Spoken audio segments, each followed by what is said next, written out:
All right, everybody. Welcome back to another episode of True Crime Loser. Good to be here.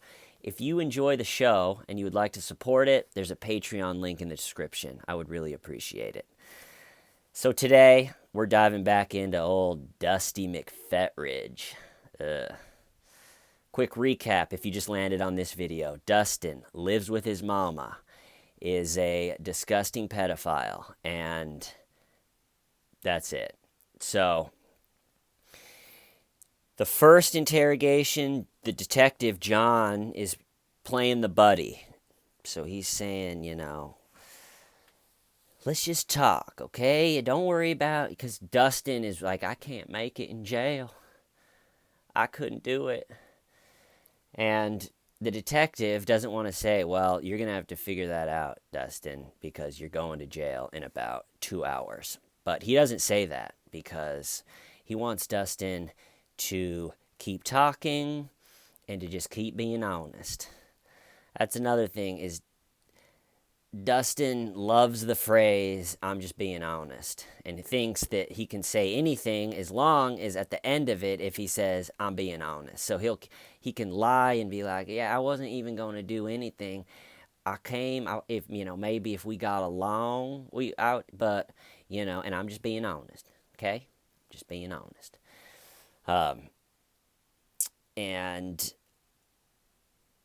yeah, this is when we get into the chats.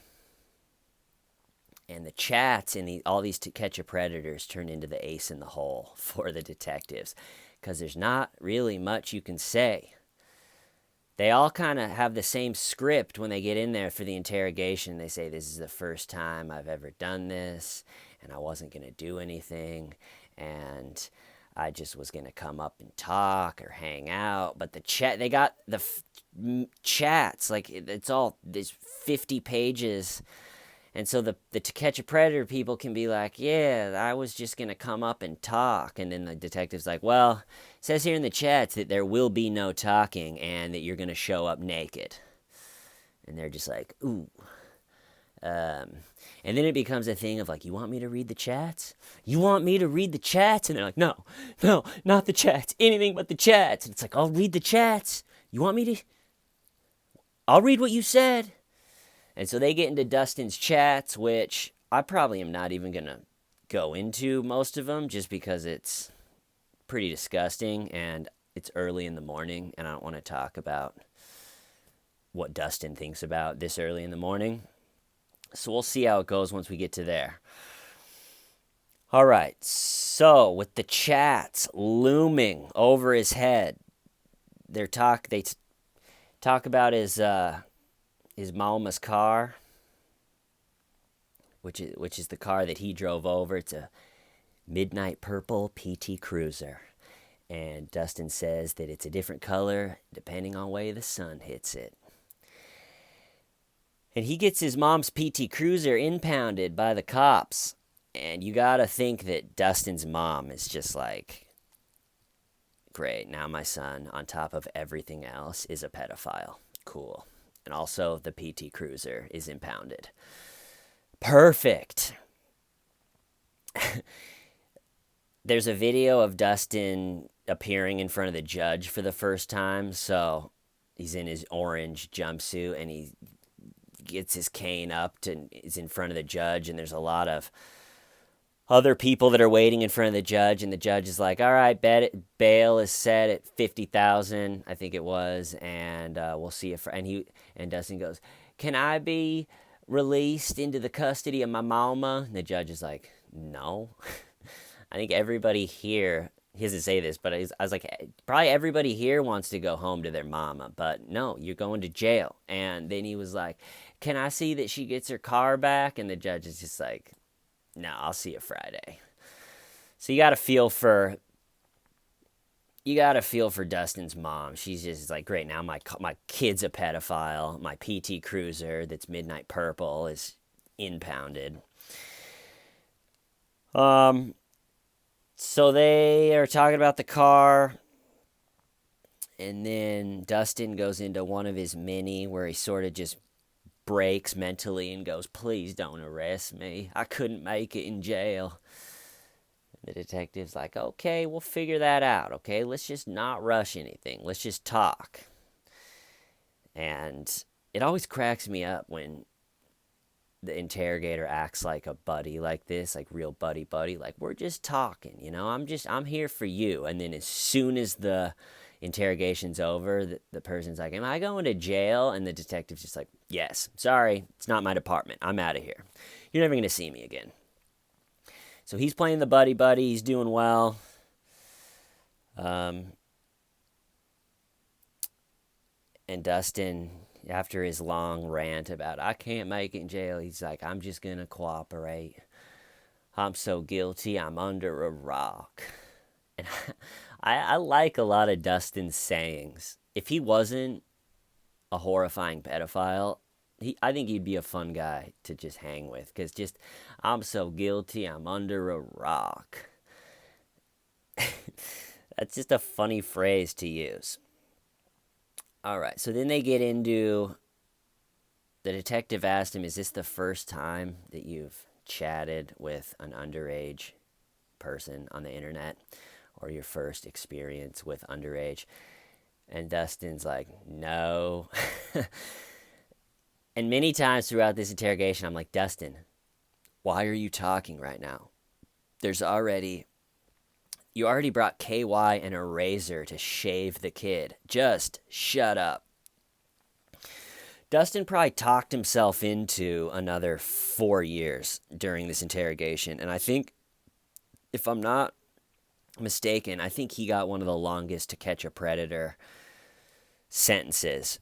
And because, like in this one, he was like, have you ever talked to another? And he's like, yeah, there was one time where he tells this just nuts story where he's like, there was this one time where this mom wanted me to date her 14-year-old daughter, and I was just like wanted to, and I told her like all I wanted is sex, but she wanted to. And it's like, what kind of mom would look at Dustin and be like, all right, no job, serious disability, pedophile, lives with his mom, 21 years of age.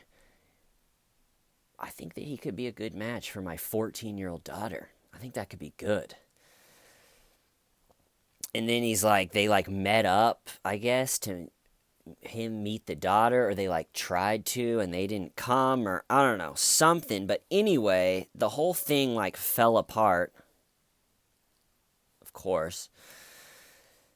Their whole agreement and situation fell apart, and then a cop ended up going out to Dustin's MoMA's house and talking to his mom and the stepdad. And the mom of the 14-year-old was going to file charges. Again, I feel like most of these To Catch a Predator guys, it's probably their first time actually doing something. Like maybe they've done a bunch of online stuff and then this is their... But Dustin's obviously, this is his thing. He's just a creepy dude. And so he's saying, yeah, the cops came out to my house, and he's like, I don't really know the story, but they talked to my mama, and I just had to apologize. And there's not a doubt in my mind that Dustin thinks this is going to be the same type of thing, that they're going to bring him in, slap him on his little claw. He'll get a slap on the claw. He'll have to apologize, and then they'll be like, all right, get out of here, and he'll hobble off into the sunset. But he's just in for a rude awakening. He crossed the line on this one where no one is giving him any sympathy for his disability. And also when he was like, I don't really know the full story, but they talked to my mama. It's like if I was Dustin and I was going to buy a 14-year-old from her mom and marry her, or whatever the horrifying story was, and then the cops came and then my mama talked him out of pressing charges, I probably would have asked my mom, hey, what happened with that? When the cops came and I was almost going to get charged with child trafficking, and you just talked him out of it and I got a slap on the claw. what happened with that. But he's just like, I don't know the whole story, and my mama talked to him, and I just said I'm sorry. And the detective's just like, okay, well, I didn't know any of that, but that's going to be also added into this. And then they get into the chat. And so Dustin goes into his whole like, I didn't want to do nothing. I didn't want to do anything. She was egging me on. She was egging me on. And like I said earlier, then it's just real easy to be like, well, I know that you think that she's egging you on, but it says right here that you are going to marry her. And he's like, oh, yeah, there's that. And then he's like, were you going to do something? You brought a KY, you brought the razor. You were going to do something. Were you going to have sex with this girl? And he's like, if we got along, I didn't want to, but, if we got along and then once she turned 18, maybe. And the detective's like, it says here that you wanted her to be naked when you got there.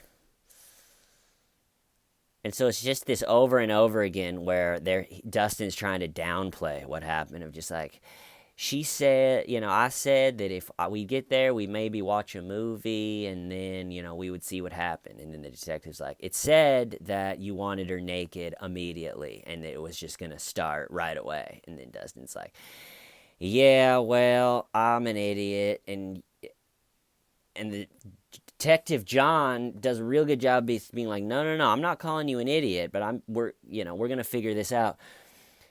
Dustin keeps playing the I'm just an idiot card, and he's really not, I don't think. He remembered his license plate number, which I don't think any of the people I've ever seen in interrogation knew their license plate, and he's really good at manipulating. And so during this, he keeps playing the just I'm just an idiot. I'm sorry. I lost my head. That's another one to use. I just lost my head. Okay, so now the tone changes. I don't know where we're at. Maybe like 25, 30 minutes in to the interrogation at this point, and Detective John is getting tired of the whole buddy-buddy thing. Or it's time to switch up the tone. And so they're going back and forth. Hey, I wasn't going to do anything. Well, it says you were going to do everything. And finally, John goes, Dustin, you're looking at a long prison sentence. If you don't want a long time in jail, you're going to have to start being honest with me. And Dustin's like, that's the phrase that he was not looking for. Long time in jail. And I'm being honest, sir. I'm being honest. He starts to be violently on. I'm being honest. And it's like, he's trying to just get him to admit what the intentions were, because then the charge goes way up. So, you went up there to hook up with this kid, and I'm just being honest. And it's like he goes on these lies, and it's almost like he thinks if he just says I'm being honest at the end of a sentence, then that'll work. So he'll just be like, I wasn't gonna do anything, and I'm being honest, and I was gonna try to not, and then it was just a miss, and I'm being honest. So it gets into this like where he'll like ramble, and then say I'm being honest. And at one point he was like, we're being honest, and the detective was like, we're being honest, and then he was like, I am being honest. It's like, let's be honest. They just like were going back and forth talking about how honest they were all being, and Dustin's just trying furiously to just play the sweet Southern boy. It's just a big misunderstanding, and then it's not going well. It's just, they're kind of just going back and forth, and then we get into another I guess where Dustin is pleading for mercy, where he's just like, I didn't want to hurt nobody. I just want to go home. Of God's honest truth. And the detective is sitting there, not having it. I don't want no trouble. That's the one he starts picking up. Is I just don't want no trouble. I didn't want to hurt no one. I don't want no trouble. And then, so he's saying, I don't want no trouble. And then the detective is looking at the chat and he goes, it says here that you wanted to take her off somewhere. And Dustin's like, yeah. And he goes, it says here that you wanted her to send you panties. And Dustin, once he hears that one, he's like, yeah, that one, I don't know. So the chat is getting him. It's hard to sit there and go, I didn't want no trouble. And then it's like, it says here in the chat that you wanted to steal her off and for her to send you underwear. Rusty and Dusty. That could be a good, like, underwear bro comedy movie. Rusty. And then Detective John goes, in reference to him wanting to send him underwear and take her off, John goes, she's 13. And Dustin goes, yeah, I'm bad with dates. I'm bad with dates. That can be a new one we add to our answers to questions that mean nothing but everything. Just the next time it's like, hey, you totally screwed up that deal. It's like, yeah, I'm bad with dates. Sorry. She's 13. Yeah, I'm a little bad with dates. And then Detective John tries to reiterate how bad it is. It's like, Dustin, you went over to a 13-year-old's house at 11 o'clock at night. And Dustin was like, that's just because I couldn't get anywhere just because I couldn't get there any faster. I went there as fast as I can, which is hilarious because the detective is saying, it's creepy that a grown man like you gets to this 13-year-old's house at 11 p.m. because it's dark. And Dustin's way of arguing is just saying, well, I was trying to get there faster. I was trying to get to the 13-year-old's house even faster, but I just couldn't. So it's like, that even sounds worse, Dustin. And then Dustin sent the fake kid porn. And so the detective really tries to be like, were you trying to educate her about sex by sending her? Were you trying to get her excited? And Dustin tries to be like, no, if somebody hasn't seen something or wants to learn about something, I just send it to them. It didn't have anything to do with sex. And it's like, well, you sent her a picture of a naked guy. And he's like, yeah, well, yeah. And it just keeps sort of petering out. And he's like, yeah, when someone wants to see something, I just send it to him. I'm just an idiot like that. And instead of taking the bait of like, I'm just an idiot, you could tell he's used that in his life for a long time. He's sitting there with his cane like, I'm an idiot. And the people are like, whatever the situation is, the people are like, all right, yeah, just let him go. But this time when he's like, I'm an idiot, Detective John just lets it fall completely flat. He's like, I'm an idiot. And John's like, okay, and he's just being honest. And he's threatening to read the chats. And then Dustin goes into another, like, I get lonely and people look down on me for my disability. I'm just sad. And then the detective's like, tries to reiterate just what happened. It's like, you came down here and you threw KY and you threw a razor into your car. And he's like, I don't want no trouble. I just didn't want any trouble. And I don't even know if I want to say, I don't care, I'll just say it. So Dustin is sitting there like, I didn't want no trouble, trying to downplay it. And finally,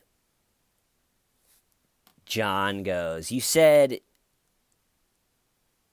you want me to read the chat? He goes, you want me to read the chats? He's like, no. And he goes, you said here, where do you want my sperm first? Mouth, pussy, or ass? And it's like, just right there, Dustin, you got to go to jail. Even if you are an idiot and disability, you got to go to jail. You can't ask even a fake I mean, come on.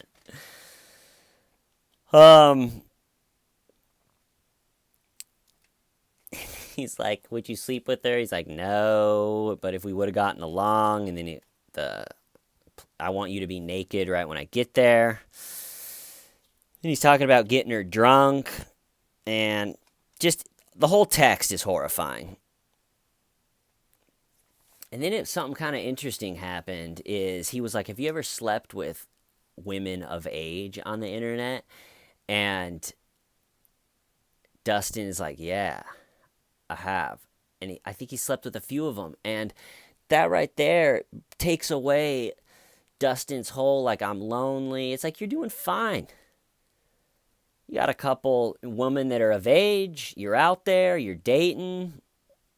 So the whole, like, I'm just lonely, and this is all... Most of the To Catch a Predator guys are just pathetic dudes that are either in a divorce and just lonely, or... But Dustin, I don't know, Dustin seems like he's all right. Then they go over the computer. They got to make sure with these that no one else in his family used the computer to do all this, like, sick child porn stuff. And so they go over the computer, like, does anyone else, your stepdad, use a computer? No, and blah, blah, blah.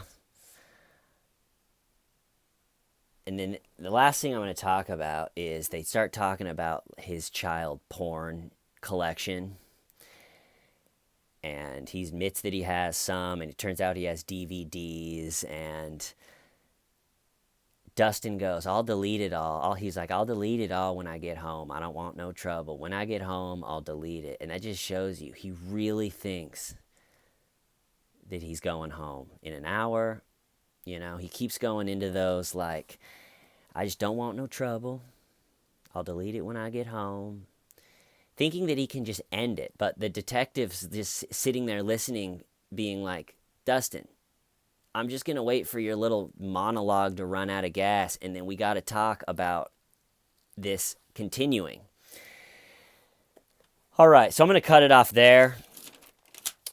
This one kind of was all over the place, but we're 40 minutes into the interrogation. There's one more. I'm going to do it on Monday, and then we'll be done with old Dusty Boy. And things to look forward to when he's told he's going to jail. The look on his face of it's like almost like his face just says Mama. And oh yeah, I actually wanted to tell you guys a story unrelated to that I think only the Schmida fam would get. So last weekend, one of my girlfriend's friends was having a baby shower, and the new thing these days is, it's like when I was growing up, just the women would go to a baby shower. Like my mom would go to a baby shower, and me and my dad would stay home. But the new thing these days is like co-ed, like bring the boyfriend, bring your husband to the baby shower, and they like do it in a bar. And so my girlfriend's friend is asked this baby shower to go to, and it's like, bring your boyfriend, you know, everyone's bringing the husband. And so she's like, you gotta come, and you've met all these people, and you liked them, and so come to the baby shower. And I was like, all right, yeah, I'll go to this baby shower. It's at a bar. Which is funny, too. It's like, if we do it at a bar, will you guys like it?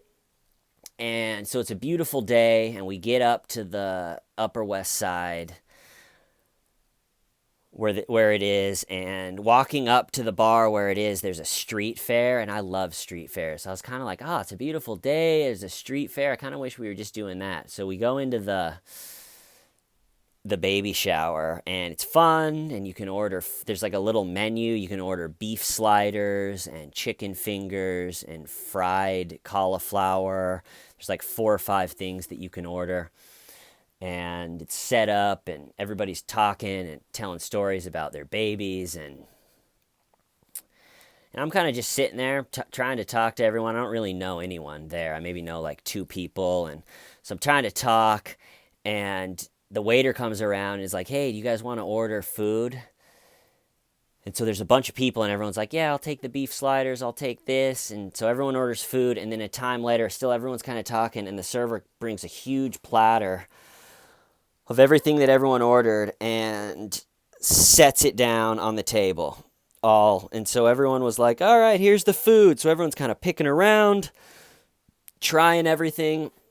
And then this guy comes up to me, and he's like, I got like another guy at the baby shower. And he's like, I got the chicken strips.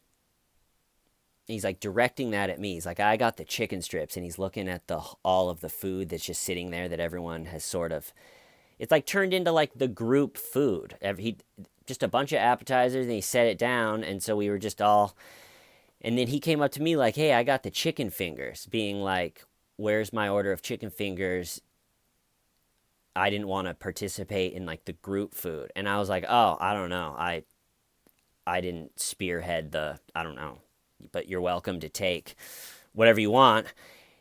And then he's just looking at me like he wanted more of an answer. And finally, I was just like, listen, I don't know. Do you want a chicken finger? Sorry. And he like picked up a basket of chicken fingers that someone had taken 1 or 2, or listen, I don't know. And he picked it up, and he looked at me like, well, and I was like, what? What did I do? I don't care. And then so after that, I didn't really feel like socializing anymore. I was like, the hell with this baby shower. So I was just sort of sitting there, like on my phone. I got on to see what the Schmida fam was talking about. And I just didn't feel very social. And I think my girlfriend noticed that. She was like, are you all right? And I was like, yeah, I'm good. I'm just going to step outside and check out the street fair. So I went out to the street fair, and I bought a little fish that someone carved out of a rock, and I walked around out there, and then I felt better and went back in, and still I just didn't really want to be there anymore. I was like, just because it's at a bar, I don't want to go to a baby shower. I